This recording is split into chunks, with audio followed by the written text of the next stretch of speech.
이 마태복음 13장 34절과 35절의 말씀입니다. 이제 지난 시간까지 예수님께서 제자들에게 네 가지의 비유를 말씀을 하셨잖아요. 그 네 가지의 비유를 말씀하시고는 이어서 지금 이 말씀을 하신 장면이에요. 예수께서 이 모든 것을 무리에게 비유로 말씀하시고 비유가 아니면 아무것도 말씀하지 아니하셨으니 이는 선지자로 말씀하신 바 내가 입을 열어 비유로 말하고 창세부터 감추인 것들을 드러내리라 함을 이루려 하심이니라. 주님께서 이제 오늘 이 말씀을 우리에게 주셨는데요. 선지자가 창세로부터 감추인 것들을 드러내기 위함이라는 거예요. 내 비유를 말하는 것이. 자, 그러면 이 선지자는 누구인가? 한번 우리가 질문을 던져볼 필요가 있어요. 이 선지자는 누구이냐면은 아삽이라는 선지자예요. 이 아삽이라는 선지자는 주전 1000년에 다윗 왕 옆에서 성가 대장을 하셨던 분이에요. 음악인이면서 시인이었어요. 시인. 시편에 보면은요, 시편 73편부터 시작을 해서 83편까지 11권인데 이 11편의 시를 아삽이 기록했어요. 굉장히 우리가 좋아하는 시편들이 아삽이 기록한 거예요. 그러니까 이분은 시인이에요. 기름 부음을 받은 시인이에요. 그리고는 이분이 선지자였어요. 그것은 우리가 어떻게 하냐면요. 역대하 29장 30절에 기록이 되어 있어요. 역대하 29장 30절에 이 아삽이 선견자다, 한국말로 그렇게 되어 있는데 그건 선지자다, 프로페시라는 뜻과 같아요. 그렇기 때문에요, 이 아삽이라는 사람에게 예수님이 여호와의 이름으로 오셔서 주전 1000년에 오늘 예수님이 하셨던 요 말씀, 선지자로 말씀하신 바 하면서 요 말씀을 예수님이 이분에게 주셨는 거예요. 이것을 1000년 후에 예수님이 다시 지금 제자들에게 네 가지의 비유를 설명을 하신 후에 이야기하는 거예요. 그러면 무슨 예언을 아삽에게 했는가? 무슨 예언을? 이렇게 보시면 아삽에게 하신 예언이 있어요. 시편 78편 2절에 기록이 되어 있어요. 시편 78편 2절에 여기엔 뭐라고 기록되어 있냐면요, 장차 옛 비밀의 말을 예수님께서 이제 하실 터인데, 장차에 그러니까 1000년 전, 주전 1000년 전에 하실 터인데 반드시 비유로 말씀하실 거라는 거예요.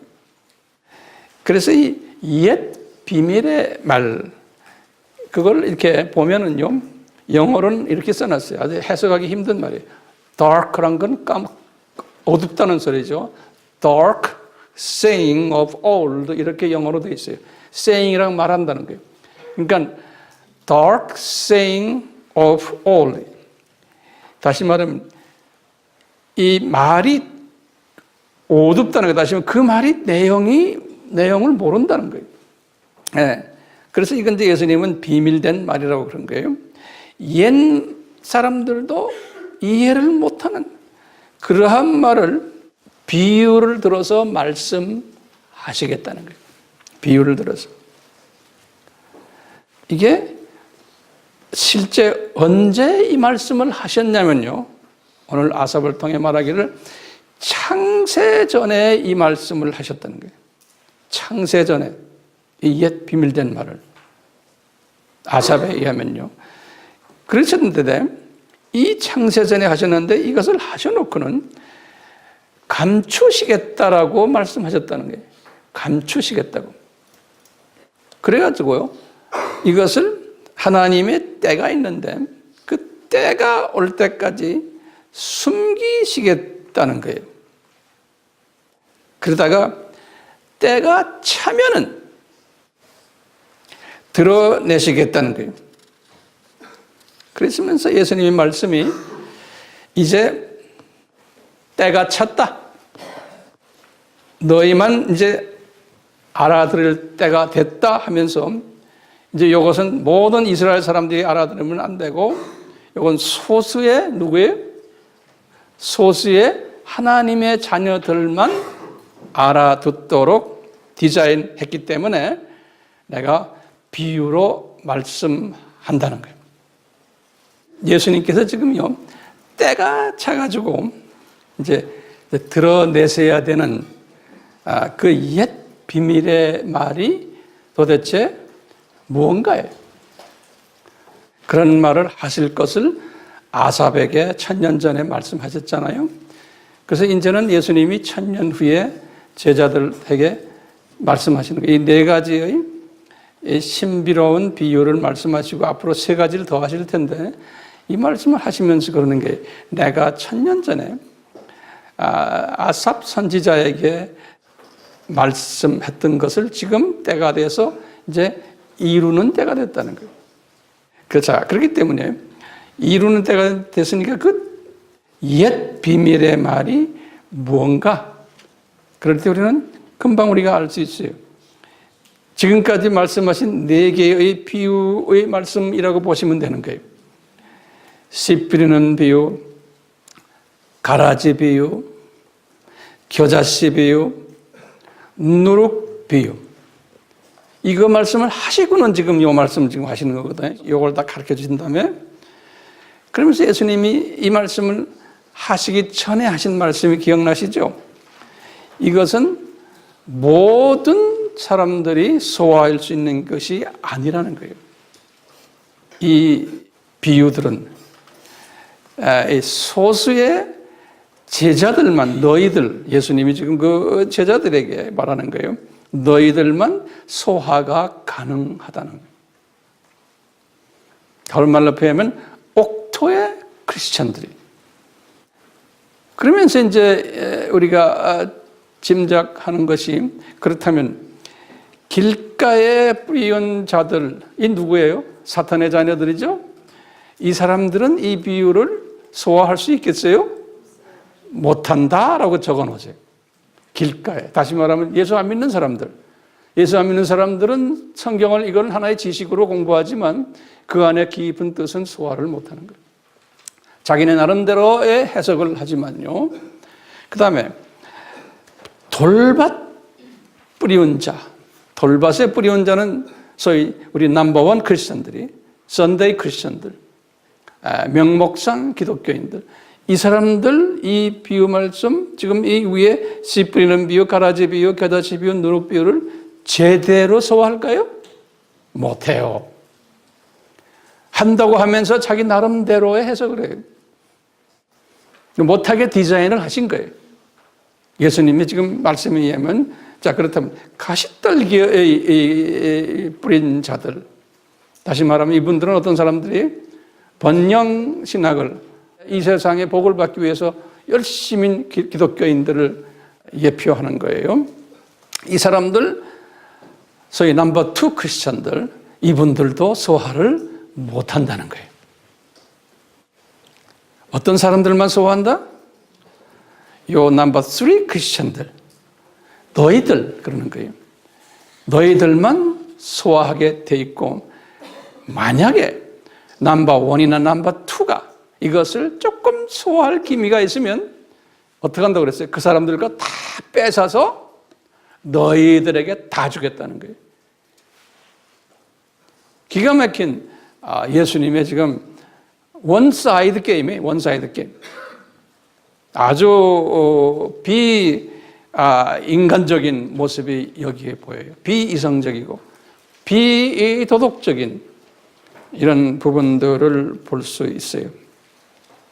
그 후에 지금 이게 마태복음 13장의 이 지금 7가지 비유를 가지고서 말씀하시면서요, 이 13장의 7가지 비유는 소수의 복토의 크리스찬들만 소화할 수 있도록 디자인하셨다는 거예요. 결과적으로 한마디 말하면요. 근데 이게 언제 디자인하셨냐? 언제요? 창세전에 디자인하셨다는 거예요. 그러니까 사람을 만들어내기 전에, 또 하늘과 땅을 만들어내기 전에 이것을 디자인하셨다는 거예요. 이것이 천국의 신비라는 거예요. 그렇기 때문에 The mysteries of kingdom of God 그런 거예요. 천국의 신비다 그러는 거예요. 이 말씀을 이제 하시고는 이거보다도 더 심오한 천국의 신비를 말씀해 주는 게 있어요. 그것은 한참 있다가 12 제자들에게도 알려졌지만 특히 베드로와 바울에게 이 천국의 신비를 알려줬어요. 그런데 바울이 주후 35년에 개종돼서 크리스찬이 됐는데 개종하자마자 이 신비를 깨닫지 못했어요. 이 35년에 크리스찬이 돼가지고 20년 후에 55년이 고린도전서를 집필할 때예요. 그때서야 깨닫게 된 거예요. 20년 후에. 똑같이 베드로도 예수님을 만난 것이 26년에, 주후 26년. 그래서 제자가 됐는데 베드로가 이것을 깨달은 것이 언제냐면 순교 1년 전이 64년이에요. 베드로 전서 후서를 집필할 때 이때서야 깨달았어요. 베드로도. 그러니까 베드로는 예수님을 만나고 예루살렘 교회의 최고 지도자가 되고 기독교 교회의 최고 지도자가 됐지만 순교 1년 전에 이 비밀을 깨달은 거예요. 그러니까 38년 동안 소위 크리스천 삶을 살았던 분인데 지도자였는데 순교 1년 전에 깨달았다는 거예요. 그러면 이 깨달은 천국의 신비가 뭐냐? 첫 번째, 창세전에 삼위 하나님이 결정하신 거예요. 장차 예수님이 시간 세계로 내려와서, 다시 말하면 이 세상으로 내려오셔서 이 십자가에서 대속의 제물로 죽으신다는 내용이에요. 기가 막힌 예언의 말씀을 바울이 이것을 깨달은 것이 고린도전서 2장 7절 주후 55년이에요. 로마서 16장 25절 26절 주후 57년입니다. 에베소서 1장 3절에서부터 14절, 또 3장 1절에서부터 13절, 이건 주후 60년이에요. 골로새서 1장 26절, 주후 60년이에요. 그리고 이제 디모데에게 디모데후서 1장 9절, 주후 67년에 68년에 순교를 당했는데 바울이 순교 1년 전에, 이렇게 해서 최소한 6번의 말씀으로 했었어요. 에베소서엔 2개가 있어요. 그리고는 베드로도 베드로전서 1장 19절에서 20절에 주후 64년에 똑같은 말씀을 하셨어요. 이 말씀은 뭐예요? 내용 뻔하죠? 삼위 하나님께서 창세전에 예수 하나님이 이 세상에 내려오셔서 십자가에서 대속의 제물로 죽으실 것을 이미 디자인하신 내용이에요. 그것이 지금 이 성경 구절에 쭉 나와 있어요. 바울과 베드로의 두 거물급 예수님의 제자들이 이 신비를 소화 못할 것을 미리 아셨어요. 전지하신 하나님이기 때문에요. 그러니까 이 두 거물급 인사들은 예수님을 만날 때 바울은 20년 동안 단순 복음만 깨닫고 전했어요. 이건 뭐냐? 단순 복음은 뭐예요? 창세기 3장 15절에 아담이 죄를 졌기 때문에 이제 예수님이 세상에 내려오셔서 십자가에 지기로 되어 있다라는, 그래서 이분이 오셔서 우리의 죄를 사해 주셨다라는 단순 복음이에요. 창세기 3장 15절이죠. 똑같이 베드로도 계속해서 예수님을 만나고 38년 동안 이 단순 복음만 전했어요. 이분들의 서신들을 보면요. 그러다가 때가 되어서, 다시 말하면 이분들이 영적으로 성숙했을 때, 그릇이 준비가 됐을 때, 천국의 신비인 소화하기 힘든 이 복음을 전한 거예요. 그래서 바울이 이 깨달음을 가지고 뭐라고 표현했냐면요. 어떤 표현을 썼냐면 그리스도의 신비라 그랬어요. The mysteries of Christ라는 단어를 썼어요. 에베소서 3장 4절에서부터 9절에, 에베소는 주후 60년에, 그리고는 골로새서 1장 26절에, 그러니까 주후 60년에 바울이 새로운 단어를 사용하기 시작한 거예요. 그 단어가 뭐냐면 The mysteries of Christ라는 단어예요. 예수님의 신비. 그래서 이제 이분이 바울이 이제 그러는 거예요. 이 그리스도의 신비를 유대인들로부터 시작해서 그것이 이방으로 전파된다는 거예요. 이 그리스도의 신비가. 그래서 내가 지금 에베소 교인들아, 이 그리스도의 신비를 너희들에게 전하려고 내가 이 편지를 쓴다. 이렇게 이제 말씀하시는 거예요. 이 그리스도의 신비, 천국의 신비, 이 내용이 도대체 그럼 뭡니까? 그러면 천국의 구성에 대한 내용이 적혀 있죠. 처음에 천국의 구성, 천국이 어떻게 구성되어 있느냐? 이 천국은 영원 세계인 저 세상과 시간 세계인 이 세상으로 구성되어 있다는 거예요. 다시 말하면 하나님의 나라, 천국이, 또는 하늘나라, 다 같은 단어들이라고 그랬죠. 이 하나님의 나라, 하늘나라는, 천국은 두 세상으로 구별됐다는 거예요. 저 세상과 영원 세계와 그 다음에 이 세상. 그런데 저 세상과 이 세상이 다 하나님의 나라이기 때문에 이 나라면은 거기엔 분명히 왕이 계시다는 거예요. 그 왕이 누구라고 그랬어요? 예수님이라는 거예요. 예수님이 왕 중에 왕이시라는 거예요. 디모데전서 6장 15절에. 그 밑에 이제 사탄도 있고, 사탄은 이 세상의 임금으로 임명을 받은 거예요. 요한복음 12장 31절에. 그래가지고는 사탄에게 뭘 줬냐면 온 천하를 속이는 일을 하는 놈으로, 또는 마귀로, 뱀으로, 용으로, 이런 모습으로 계시록 12장 9절에 말씀하셨어요. 그리고는 요 사탄은 예수님을 보고 뭐라고 칭하냐면요, 나의 주님이라고 예수님을 부를 거라는 거예요. 사탄이. 그러니까 사탄은 예수님의 손아귀에 있는 놈이에요. 성경 구절 어디에 나와요? 마태복음 4장 7절. 이 사탄은 예수님의 허락 없이는 아무것도 못해요. 그러면 어디에 성경 구절이 있어요? 욥기 1장 6절에서 12절. 그럼 사탄은 이게 하나님이 창조하셨나? 지가 잘못해서 사탄이 됐나? 우리 이런 질문들 하죠? 그러면은 성서엔 뭐로 되어 있어요? 이사야서 45장 7절에 여호와께서, 예수님께서 말씀하세요. 이사야에게, 이사야야, 나는 빛도 창조하고 어둠도 창조했다는 거예요. 이사야서 45장 7절이에요.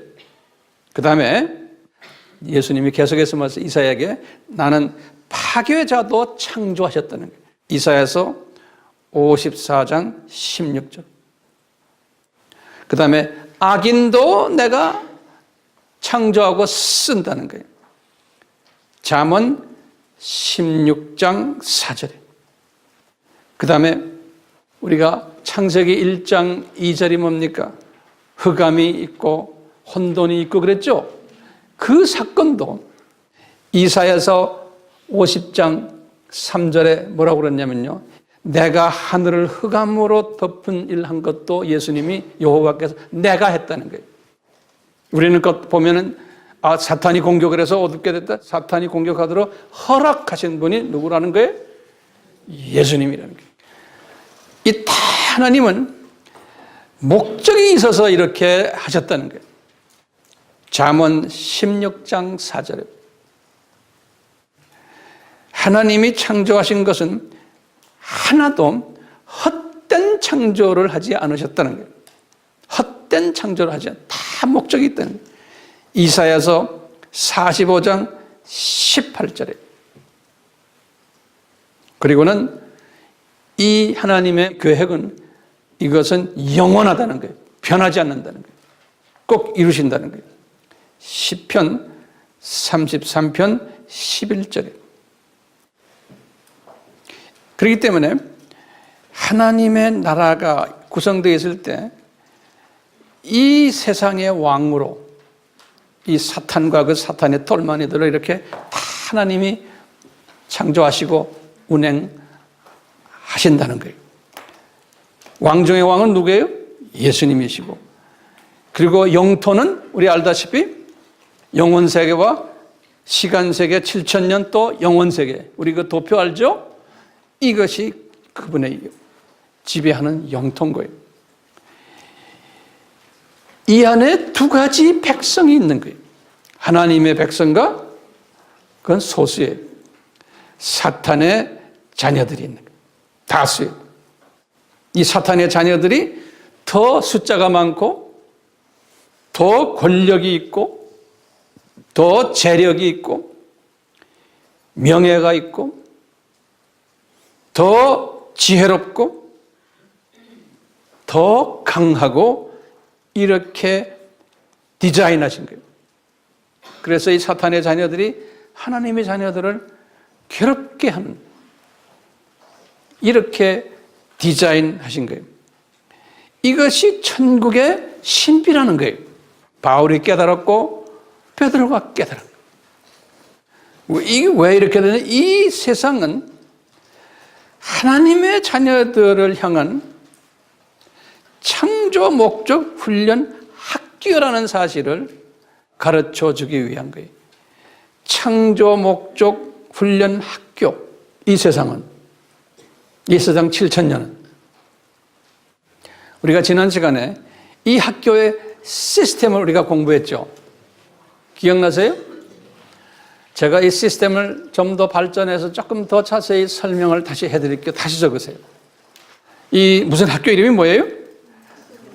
창조 목적 훈련 학교예요.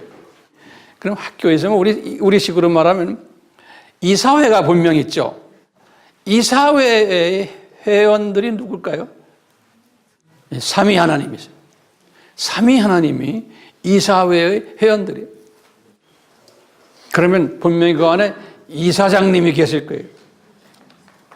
이사장님이 누굴겠어요? 성부 하나님인 거예요. 네. 그 이사회가 있는데 그 이사회에서 교장 선생님을 임명한 분이 누구예요?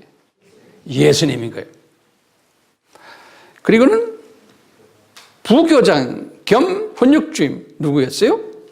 사탄을 임명한 거예요. 그 다음에 세 번째로 교사들이 있는 거예요. 교사 안에 두 가지 그룹의 파벌이 있는 거예요. 이 교사 안에 어떤 파벌이 있느냐? 교장 측 교사들이 있어. 우리식으로 말하면요. 또 누구 교사들이 있지? 부교장 측 교사들이 있는 거예요. 자, 네 번째로 이 안에 학생들이 있어요. 이 학생들은 어떤 학생들이에요? 하나님의 선택된 자녀들이에요. 요분들을 훈련시키려고 그러는 거예요. 요분들이 학생이에요. 그러니까 모든 인간이 학생이 아닌 거예요. 우리의 사고방식은요, 선별된 하나님이 예정한 하나님의 자녀들이 학생들이. 이 학교 교육 기간이, 교육은 언제까지 해요? 이 학생이 이 세상에서 살아있는 동안에. 그렇기 때문에 이 학생은 나그네들이 잠깐 내려와서 교육받기 위해서 내려온 거예요.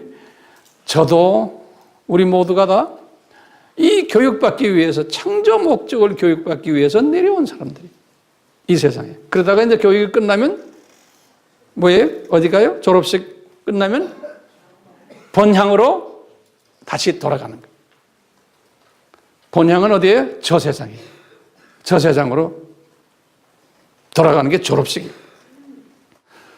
커리큘럼은 우리 공부 많이 했죠?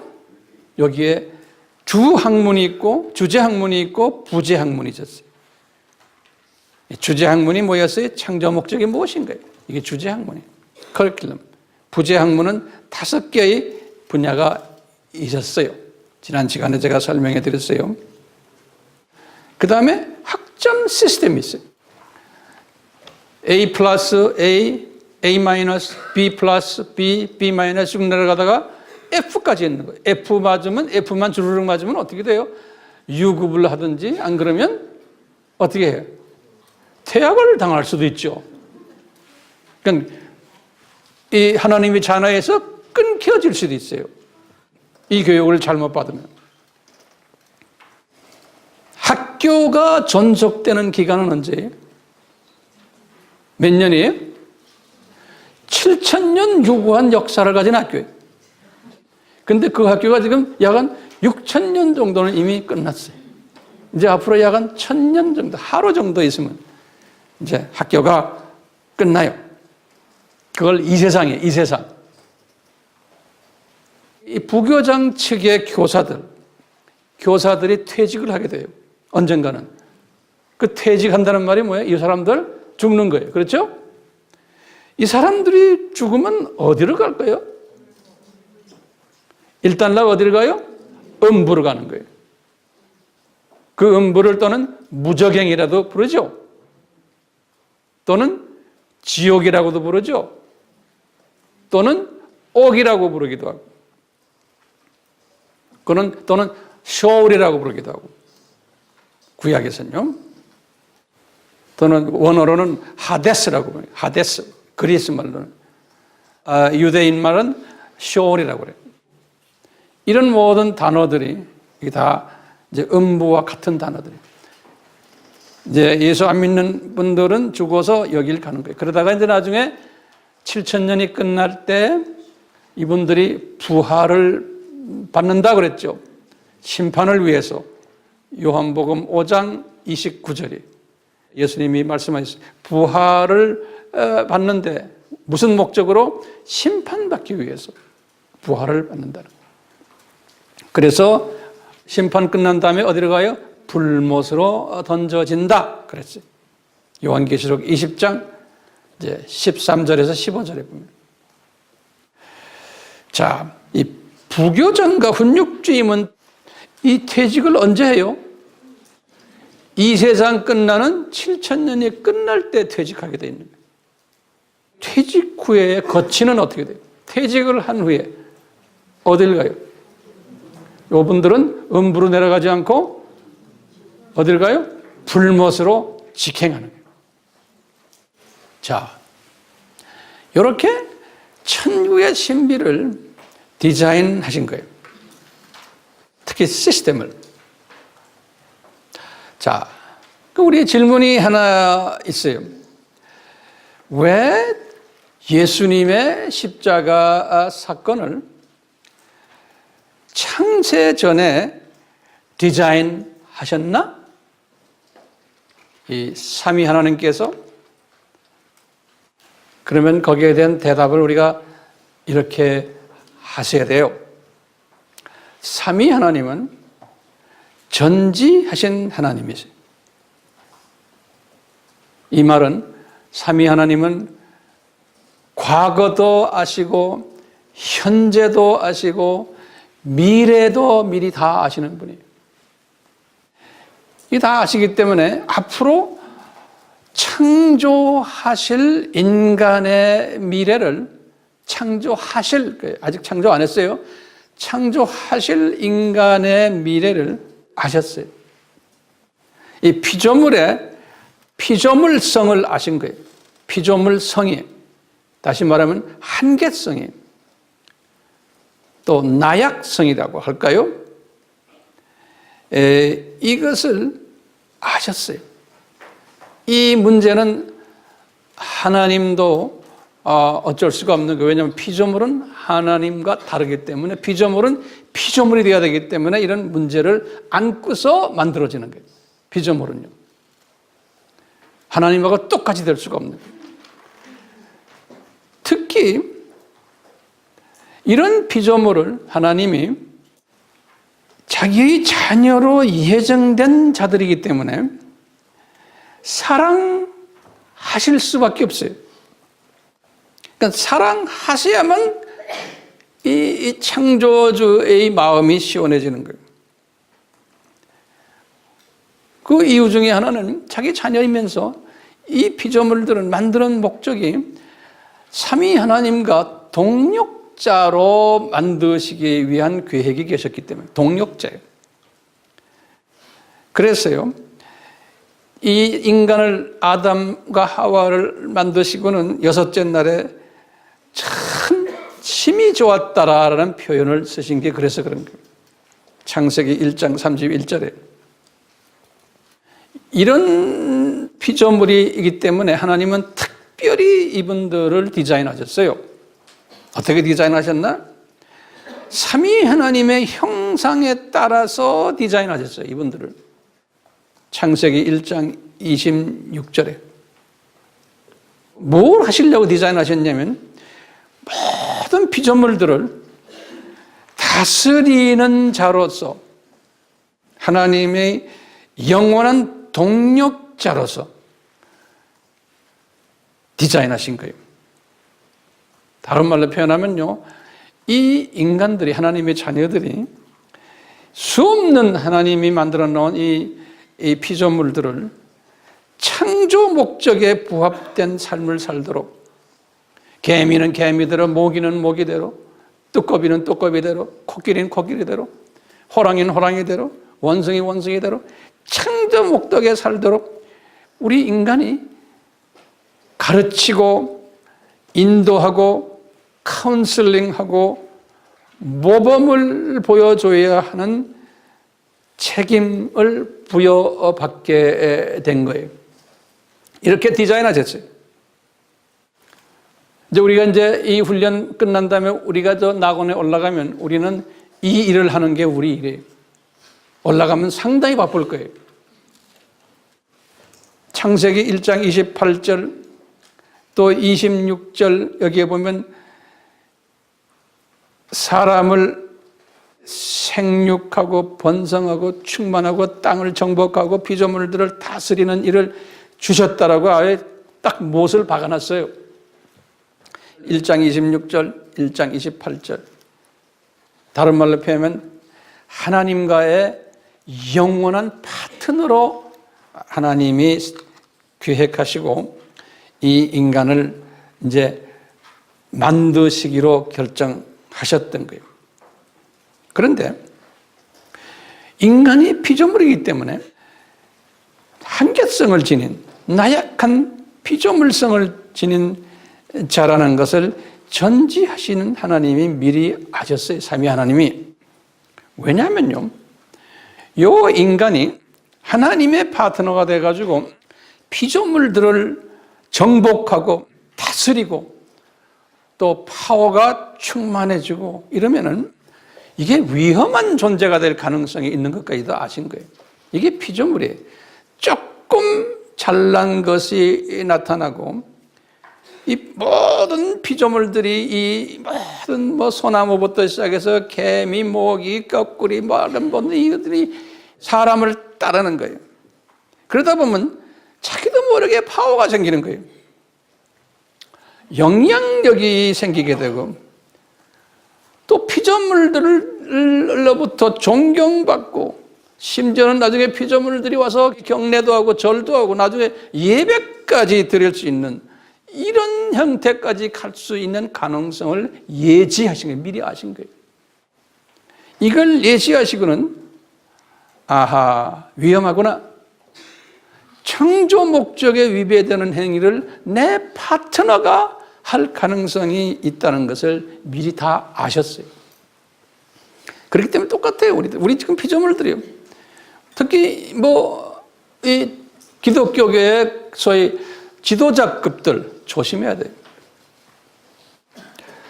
왜 피조물이 이런 실수를 할 것인가요? 하나님의 형상대로 지음을 받은 자들인데 그 이유가 있지, 아까 설명했죠? 그보다 더 중요한 이유가 또 뒤에 따라와요. 뭐냐면요. 이분들이 이제 앞으로 육, 혼, 영, 이 육, 혼, 영 이 세 부분을 대가 없이, 노력 없이, 땀 흘림 없이, 고통 없이 쉽게 전수받을 터인데 이분들이 아까 말씀대로 점점 시간이 지나가면 파워가 생기고 영향력이 생기고 커지면은 어떤 일이 야기되냐면요. 자신의 정체성을 망각하게 되는 일이 일어날 것을 예지하셨어요. 피조물이. 예컨대 왜 삼위 하나님이 우리 인간을 창조하셨는지도 모르는 이런 자기의 정체성까지도 잃어버리는 때가 언젠가는 올 것을 미리 아셨어요.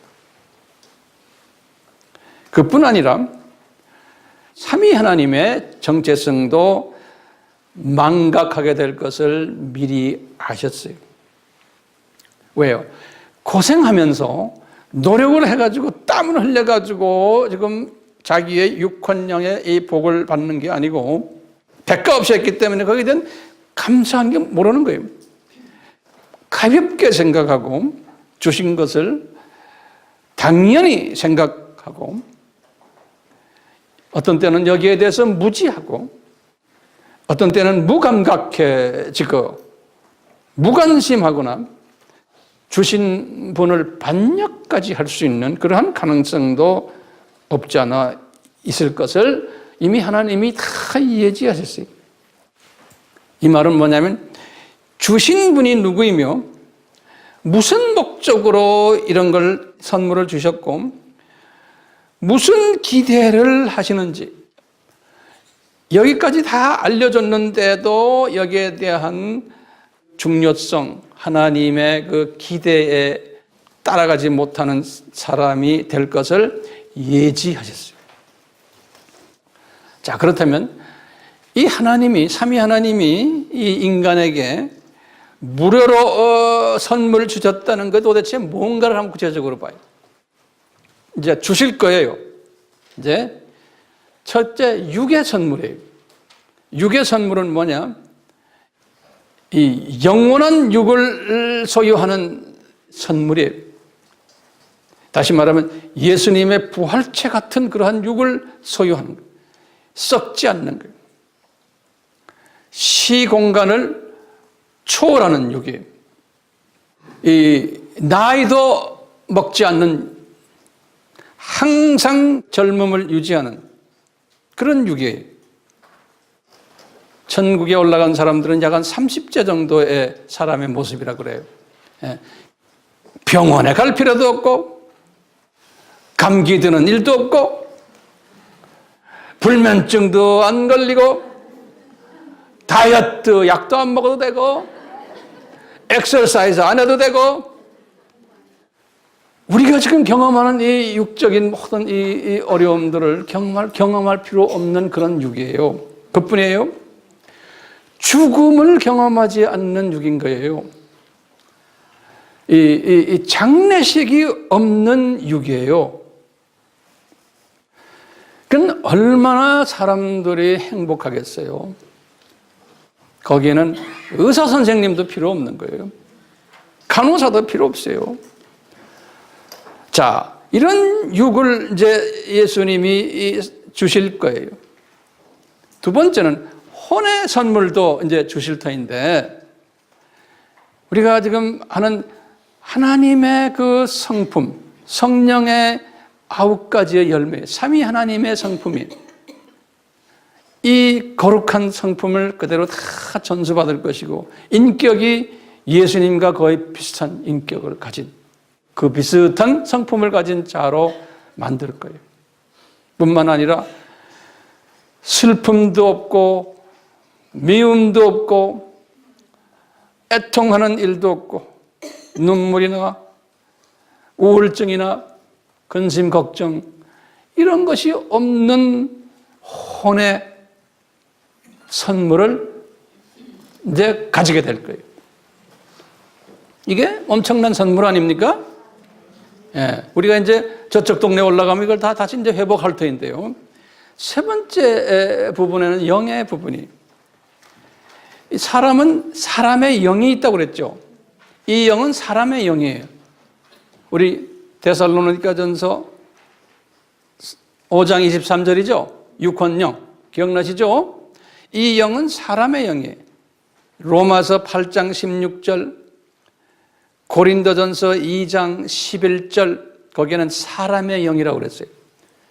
우리 하트의 바로 밑에 있는 이 사람의 영이 있는데, 이 사람의 영에 하나님의 영과 성령과 연합되는 거예요. 그래서 창세기 2장 7절에 아담이 그 연합되는 것을 표현했어요. 생기를 부어넣었다. 창세기 2장 7절에. 그러니까 하나님의 영이 내 영과 연합이 됐기 때문에 영생을 소유하는 자가 된 거예요. 하나님의 자녀가 된 거예요. 그래서 요한과 베드로는 베드로전서 1장 23절에 뭐라고 그랬냐면요, 하나님의 씨를 받은 자들이라고 그랬어요. 그걸 제가 예전에도 말했지만 그 씨는 스페르마, 헬라말로 스페르마 기억나시죠?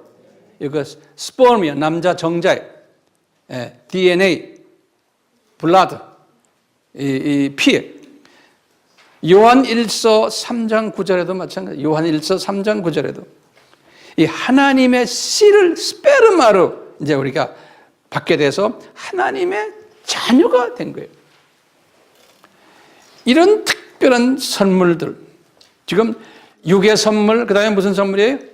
혼의 선물, 그 다음에 영의 선물, 이걸 다 이제 받게 돼서 하나님의 자녀가 되는 거예요. 요한일서 3장 10절에 하나님의 자녀가 이제 있다는 거예요. 그리고는 똑같이 요한일서 3장 10절에 이걸 받지 못한 사탄의 자녀들이 또 있다는 거예요. 근데 이렇게 이 엄청난 이 세 부분의 선물을 인간이 주신 분에 대한 고마움을 점점 잊어버릴 가능성이 있다는 거예요. 이 창조하시기 전에 이 가능성을 미리 예지하셨던 거예요. 그래서 이 문제를 해결하는 대안으로 삼위 하나님이 디자인하신 것이 있었어요. 창세전에. 이것이 뭐냐면 인간들을 나중에 우리가 창조해내면, 삼위 하나님이 우리가 창조해내면 때가 되어서 시간 세계에 집어던져 가지고 창조 목적 교육 학교를 창립해서 거기에 집어넣어 가지고 교육 좀 시키자, 이렇게 디자인하신 거예요. 이 디자인에 따라서 아담을 타락케 하시고 그 결과 7,000년의 시간 세계가 전개되는 거예요. 이 7,000년의 시간 세계가 전개되면서 아담이 타락하면서 아담에게 하나님의 저주가 임했던 거죠. 이게 중요한 단어예요. 하나님의 저주가 아담과 아담의 후손들에게 임하게 된 거예요. 이 저주가 뭐냐? 아담의 육혼 영의 저주가 임하게 된 거예요. 타락하기 전에 가졌던 그 기득권을 상실하게 되었어요. 그러면 저주가 어떻게 일어났냐? 육의 부분에 저주가 일어난 거예요. 육이 시간 세계로 전락이 되면서 나이 먹기 시작하는 거예요. 아담 타락에서부터 노아까지는 사람들이 약 1000년씩 살았어요. 노아는 주전 3000년이죠. 아담 타락은 주전 4000년이고 그 1000년 동안 약 1000년씩 살았죠. 우리 알죠? 노아 홍수 이후부터 사람의 나이가 이제 600세, 400세, 200세, 100세, 70세 막 떨어지기 시작합니다. 다윗은 70세에 죽었어요. 이 육의 저주가 일어나니까 늙어가고 병들고 또 땅이 저주를 받아가지고 이제 땀을 흘리고 농사를 지어야만 되는 그러한 저주를 받은 거예요. 또 여자는 산고를 겪는 저주를 받게 된 거예요. 혼의 저주를 봅시다. 어떤 저주를 받았냐? 하나님의 성품이 다 나가버리고 사탄의 성품으로 대체받은 거예요. 그러니까 금방 나타나는 게 가인에게 나타나기 시작합니다. 벌써 가인에게 질투심이 생겨서 동생 아벨을 살인하는 그런 일이 즉시로 나타난 거예요. 이 혼의 저주 때문에. 그부터 인간들끼리 서로 싸움질하고 그러면서 이제 나타나는 인간 역사예요. 세 번째, 영의 저주를 봐도 마찬가지예요. 영의 저주도 보면 하나님의 영이 나와버린 거예요. 아담에게서. 그래서 정령 죽으리라 하는 것은 이제는 그것을 하나님의 영이 빠져서 하루아침에 사탄의 영이 들어가므로 사탄의 자녀로 둔갑된 사건이 일어났죠. 이렇게요. 창세전에 삼위 하나님이 장차 창조될 하나님의 자녀들이 이 세상에 던져져 가지고 이렇게 육환영의 저주받은 삶을 살 것을 디자인하신 거예요. 이 하나님의 디자인에. 그러면 이 저주받을 하나님의 사람들의 이 삶의 특징을 잠깐 보면요. 이제 이 세상에 태어나 가지고 하나님의 자녀들이 이 세상에 사는 동안에 창조 목적 훈련 학교에 입학하게 될 거예요. 그리고는 이 학교의 시스템 안에서 철저하게 창조 목적 훈련을 교육받을 거예요. 엄격한 학칙에 따라서 교육받는데 그러면서 육과 혼과 영이 서서히 새롭게 되게끔 교육을 받을 거예요.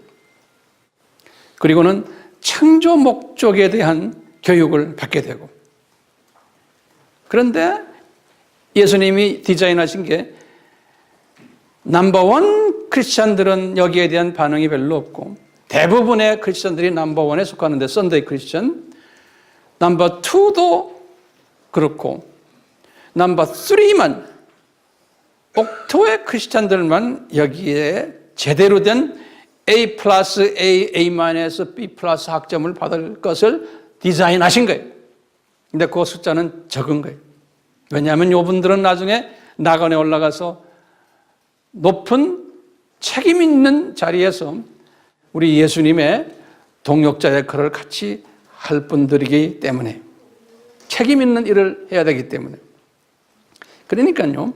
이 세상은 논산 훈련소예요.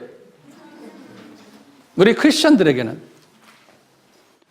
자, 이렇게 강한 군사가 되도록 훈련을 허락하시고 만약에 아니면은 훈련을 잘 받지 못하면은 사탄의 군사들이 덤벼들어 가지고 우리를 데리고 놀게끔 디자인하신 거예요. 그러니까요, 강한 훈련을 받지 않으면은 사탄의 세력을 이길 길이 없는 거예요. 그놈들이 와서 우리를 데리고 노는 거예요.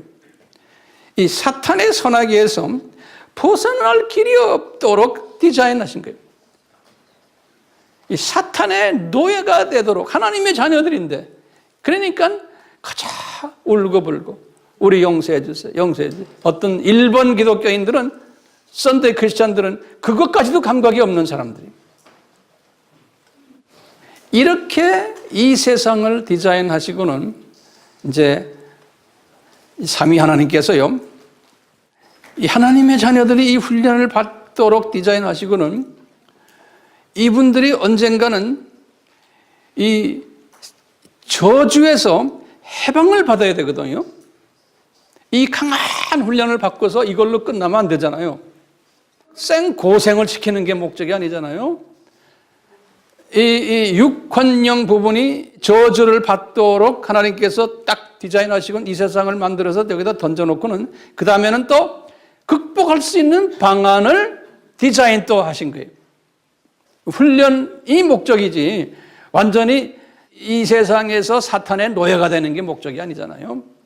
그래서 여기서 이제 회복시키는 하나님의 회복 방안도 이것도 창세전에 다 준비하신 거예요. 이 회복 방안도.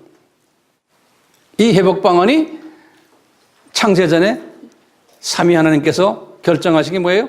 예수 하나님을 이 세상에 내려보내가지고 이 하나님의 자녀들이 지금 이 저주받은 이 저주를 세 부분에 예수 하나님이 뒤집어 쓰시기로 결정하신 거예요. 뒤집어 쓰시기로 결정하신 거기에 관한 성경 구절 아까 드렸죠? 창세전에 십자가를 예정하셨다. 기억나시죠? 네. 자, 이런 계획 속에서 아담이 타락이 된 거예요. 아담을 만들어 놓고, 그러니까 아담을 만드실 때 아담이 타락할 걸 아셨어요? 모르셨어요? 아셨어요. 그러니까 에덴 동산에도 그 뱀 새끼 갖다 놓고, 예? 하와가 뱀에게 유혹을 받을 때도 막질 않으셨어요. 또 아담이 또 이렇게 유혹을 받을 때도 막질 않으셨어요. 그래서 아담과 하와가 유혹에서 딱 넘어졌을 때 예수님이 딱 나타나셔 가지고 여호와 이름으로 사탄에게 말하는 거예요. 사탄아, 여자의 후손 이야기를 딱 하는 거예요. 내가 여자의 후손으로 내려와서 네 후손과 싸움할 거다. 창세기 몇 장 몇 절에? 3장 15절에. 중요한 말이에요. 이게 예수님이 사탄에게 내가 여자의 후손으로 이 세상에 내려올 것을 이야기했어요. 그리고는 이제 하나님의 자녀로 예정된 분들이 이 세상에 지금 살 터인데 이 전체 하나님의 자녀들의 이 저주를 이분이 십자가에서 뒤집어 쓰시기로 결정하신 거예요.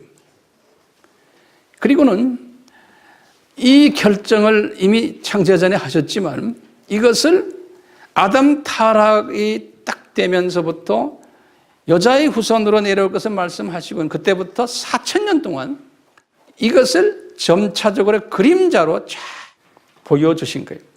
사탄의 자녀들은 아니에요. 하나님의 자녀들에게 보여주신 거예요. 아담의 가죽 치마의 어린 양 기억나시죠? 주전 4,000년. 아벨의 어린 양의 모습 주전 4,000년.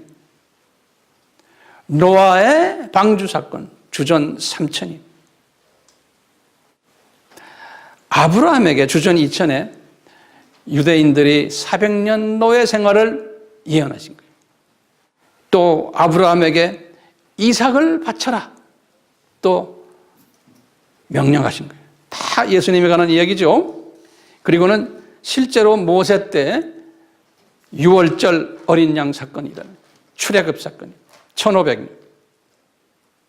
그리고는 모세에게 똑같이 1500에 성막을 지어라. 그 성막 안에서 예수님의 피 흘리는 사건을 계속 연습시키는 거예요. 그리고 나중에 이제 다윗과 솔로몬에게 성전 지어라. 그 성전 안에서 계속 주전 1000년이에요. 그리고는 1000년 후에 예수님이 오셔가지고 요한복음 2장 13절에서 22절에 그 성전을 딱 보면서 이 성전이 나다.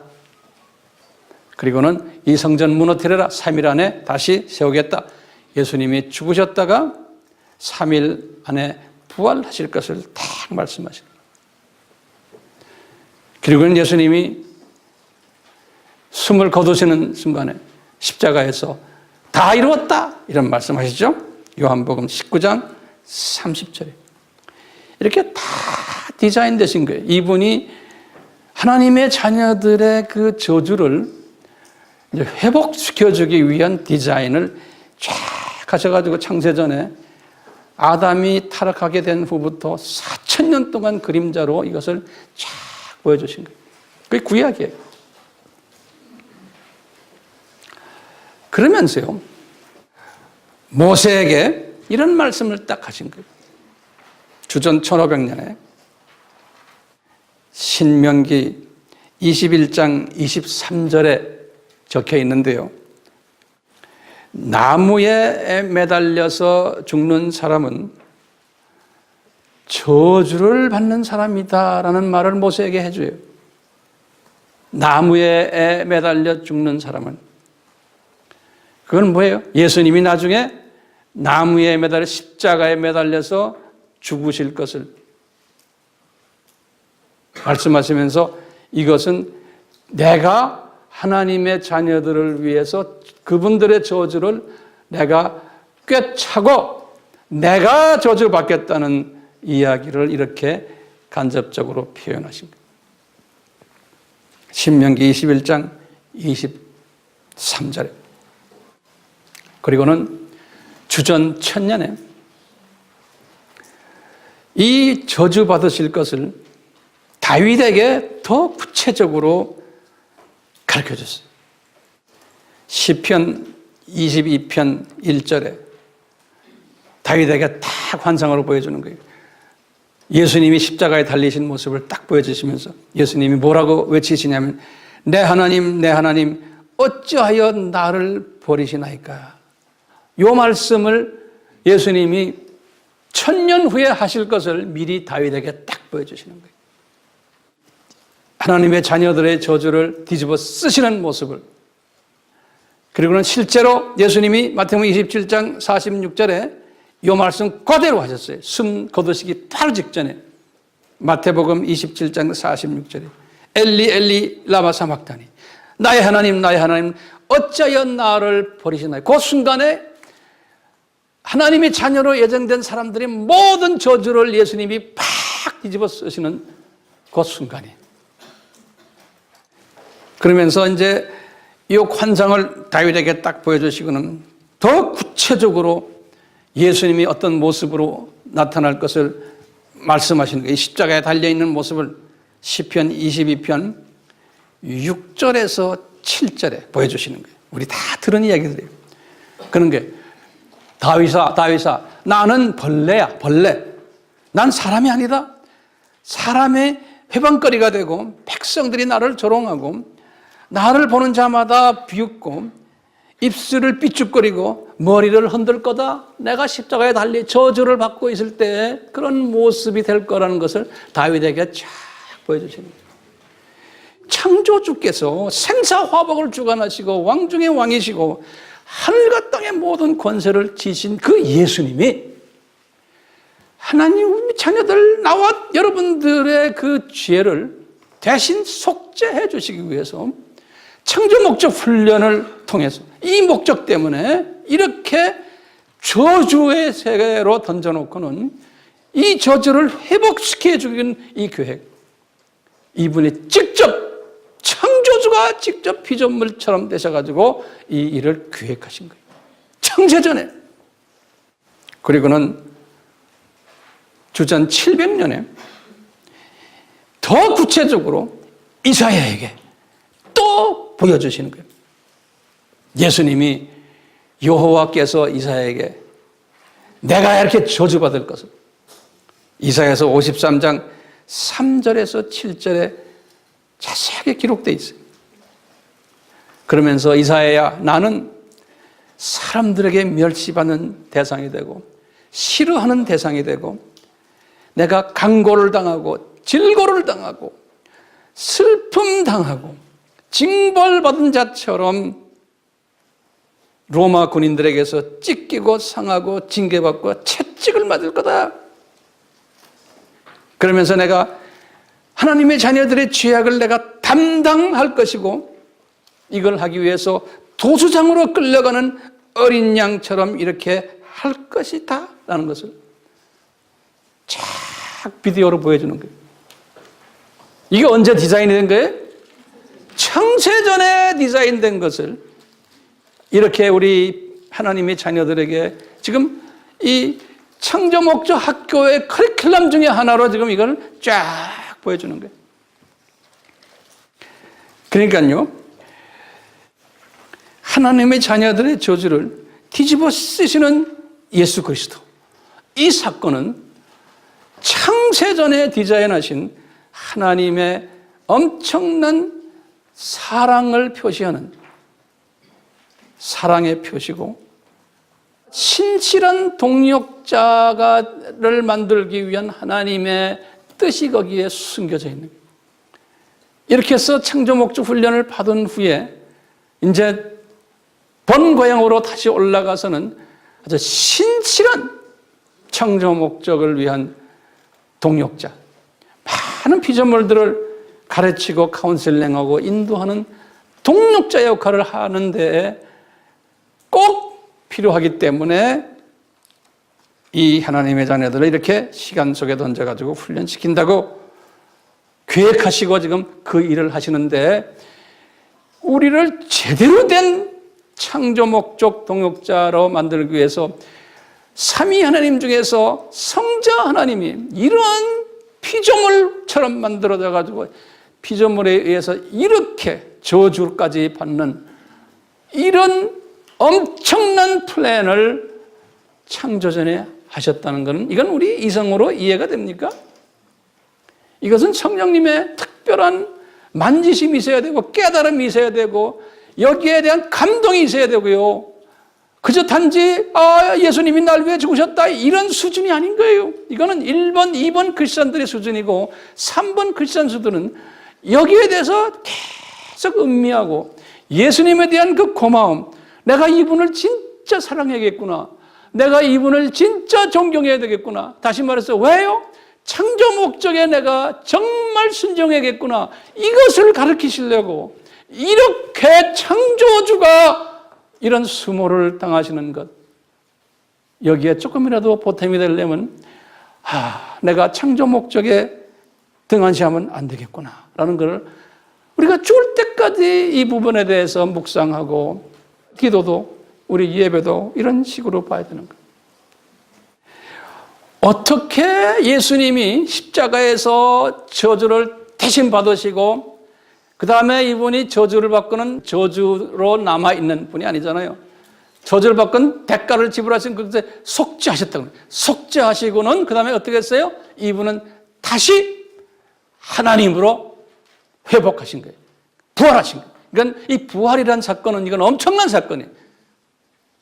대가를 지불하시고는 이분은 부활하신 거예요. 다시 말하면 no more 인간이 이제는 완전한 삼위 하나님의 제2위 하나님으로 다시 회복을 받으시고 육혼영 회복된 선물을 다시 우리에게 주신 거예요.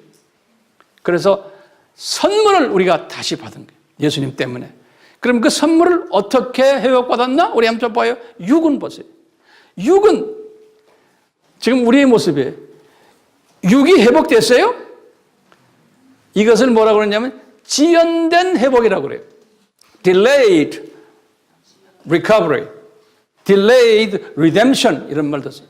지연된, 왜요? 우리는 이 세상에 살고 있지만 우리 육은 지금 옛 모습 그대로예요. 그렇지만 우리는 이 육이 언젠가는 완전히 새롭게 될 것을 우리는 믿음으로서 알고서 지금 신앙생활 하잖아요. 이 세상에 살죠? 네.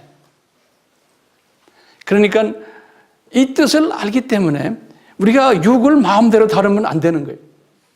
우리 육은 하나님의 성전이기 때문에 또 우리는 이 예수님의 이 지상 계명과 사명을 다하는 도구가 된 사람은 육을 잘 관리해야 되는 거예요. 성서적으로. 그러니까 저도 마찬가지예요. 저도 이 육을 잘 관리해야지만 주님 앞에 아름답게 사용받을 수가 있는 거예요. 오래 아름답게 능력 있게. 이게 우리 책임인 거예요. 육을 막 다루면 안 되잖아요. 그러다가 나중에 이제 사용 다 받은 다음에 완전히 저쪽으로 회복되는 거예요. 그렇죠? 혼은 어떻게 됐어요? 혼도 마찬가지예요. 혼도요. 아직도 우리 속에는 사탄의 성품들이 있는 거예요. 그렇지만 하나님의 자녀가 돼서 이제 회복이 하나님이 우리를 하나님의 자녀로 회복시키면 어떻게 돼요? 조금씩 우리의 성품이 예수님의 성품으로 이제 바뀌어지는 거예요. 변화되는 거예요. 성화의 정도에 따라서 저쪽 올라가면은 우리의 위치가 정해질 것으로 저는 보고 있어요. 이것도 지연된 회복이에요. 혼도. 그런데 영은 어떻게 됐어요? 영은 이미 우리는 성취된 회복 안에서 살고 있는 거예요. 우리 영은 이미 하나님의 영으로 우리는 하나가 돼가지고 하나님의 자녀가 된 거예요. 우리는 이미 천국 시민이에요.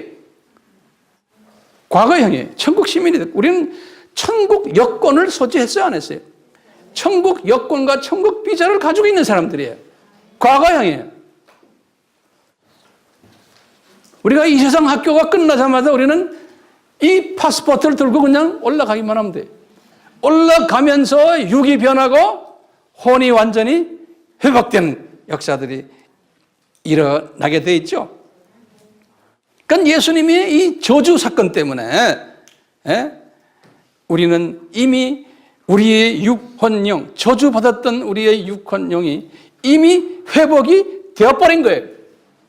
그런데 육은 지연된 회복이고 혼도 지연된 회복이고 영은 이미 성취된 회복인 거예요. 우리가 이제 언젠가는 이 학교 졸업하게 돼 있어요. 졸업하면 졸업식 끝나자마자 우리 어딜 가요? 우리 본향으로 가는 거예요. 그렇죠? 그러니까 이 세상은 나그네 세상인 거예요. 우리는 이 세상 나그네 세상으로 살고 있는 거예요. 그러니까 바울도 베드로도 야고보도 항상 강조하는 게 우리는 이 세상 나그네다는 거예요. 이 비전을 가진 사람은요. 자, 이 학교가 언젠가는 폐교할 텐데 문 닫게 돼 있죠. 그게 언제요? 7000년 끝나면 폐교예요. 이 학교는 이제 교육 기간이 이제 끝나는 거예요. 폐교 후의 모습을 우리 사도 요한이 환상으로 본 거예요. 계시록 21장 4절에 뭘 봤냐면요. 환상으로 딱 보니까 새 하늘과 새 땅이 보이면서 새 예루살렘이 있는데 계시록 21장 4절이에요. 내가 보니까 이제는 거기에 애통하는 것도 없고 아픈 것도 없고 곡하는 것도 없고 이 처음 것들이 저주받은 그 기간에 다 있는 것 처음 것들이 다 지나가 버리고 이제는 완전히 새롭게 회복된 우리의 모습을 그 사회를 쫙 본 거예요. 학교가 폐교된 후에 딱 보니까 그뿐 아니라 요한이 계속해서 봤어요. 계시록 22장 3절에 그러는 거예요.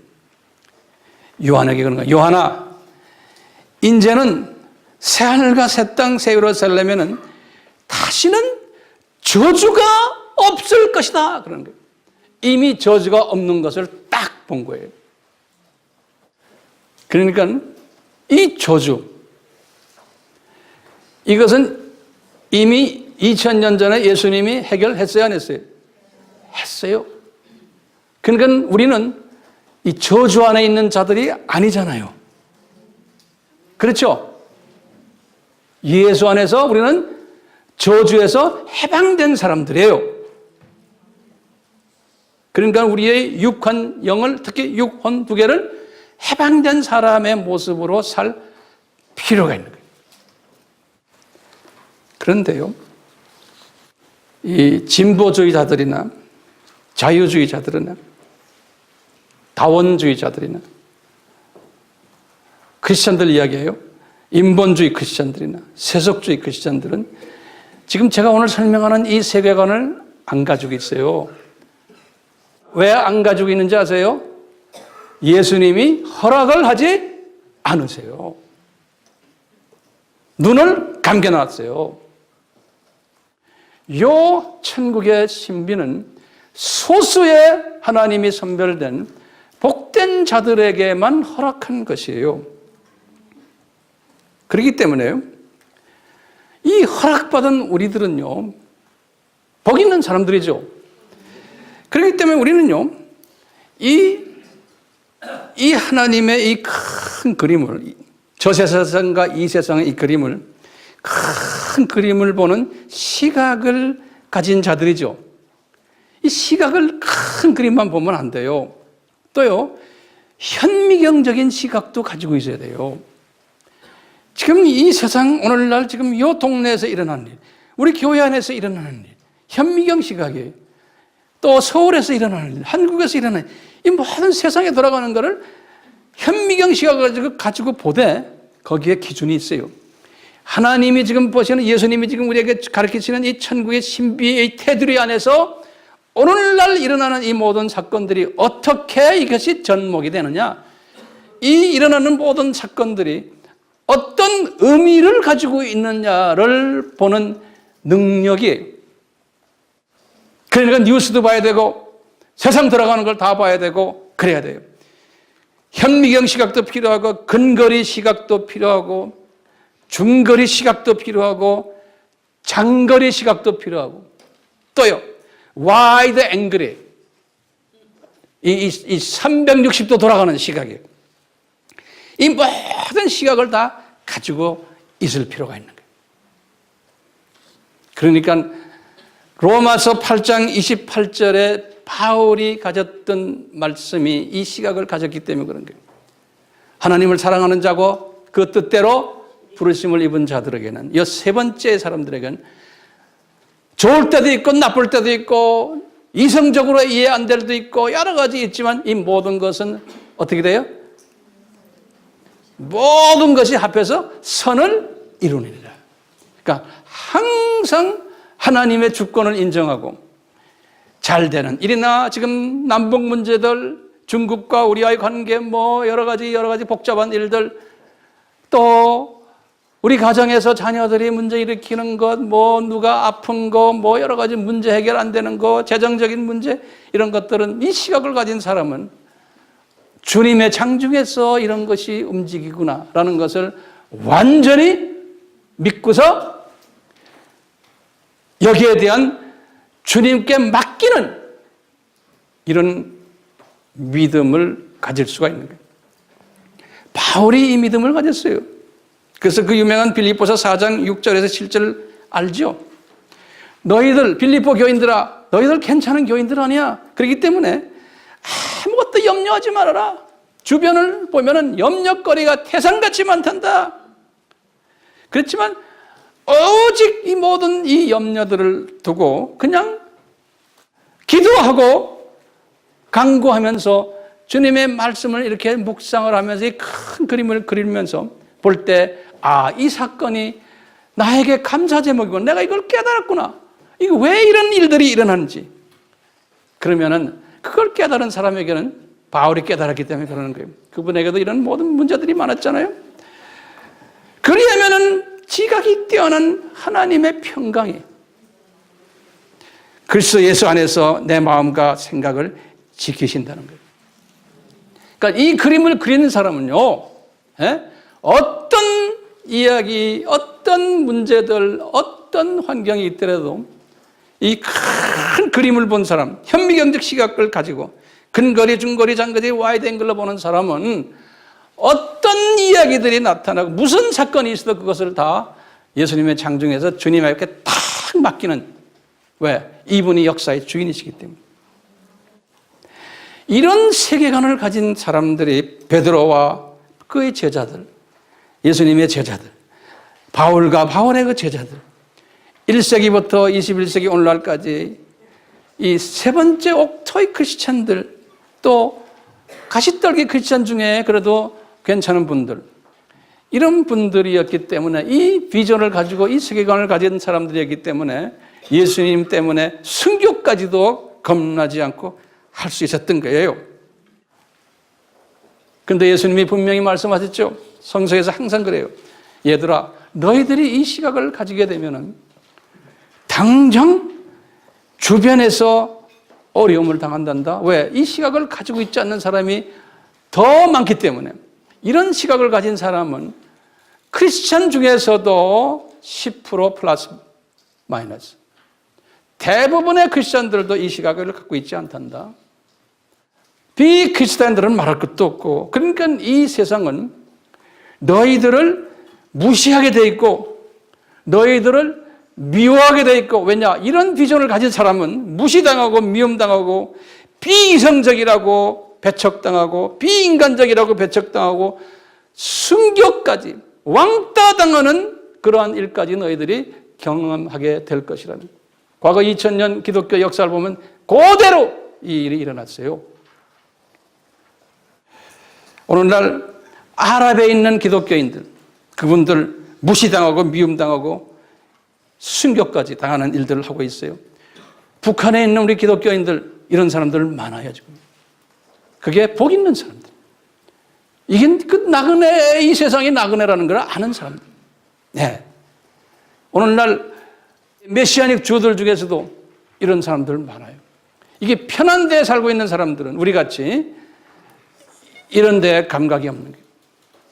그러니까 어려운 환경이 우리에게는 절대적으로 필요하고, 또 이보다 더 중요한 것은 이런 지금 오늘 말씀드린 이 세계관, 예수께서 우리를 창조 목적 훈련시켜 주시기 위해서 학교에 집어넣어가지고 이 저주를 받게 한 다음에 이 저주를 회복하는 그 모든 방법과 본인이 직접 이것을 이렇게 했다는 것을 가르쳐 주시고, 실제로 본인이 또 하셨던 이 사건, 그러면서 너희들도 저주받은 사람처럼 사람들에게 이렇게 미움받을 때 올 텐데, 나처럼 예수님이 말씀해요.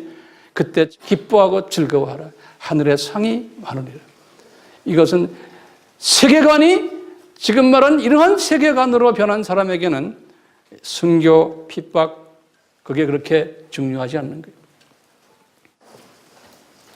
이 일을 위해서 예수님이 십자가에서 대속의 제물이 되신 것, 이 육혼영의 회복을 우리에게 주시기 위해서 대속의 제물 되신 것, 그 감사라는 말 자체보다는 감격스러운 거예요.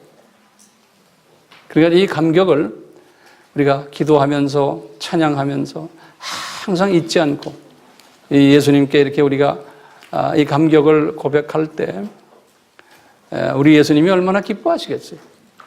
많은 하나님의 자녀들이 있지만 그 소수가 예수님이 디자인하신, 창세전에 디자인하신 그 소수를 보고 기뻐하시고, 이 소수들을 우리 예수님이 이제 저쪽 본향에 올라가서 아주 바쁘게 만드셔서 이 창조 목적을 이루시기 위해서, 그에 실행하기 위해서 우리를 마음껏 사용하실 거예요. 그런 복된 사용받는 자들 되기를 정말 축원합니다. 아멘. 우리 같이 기도합시다. 예수님, 이 심오한 창조 목적 훈련 계획에 대한 삼위 하나님의 뜻을 조금이라도 깨닫게 하기 위해서 오늘 말씀서로 나눴습니다.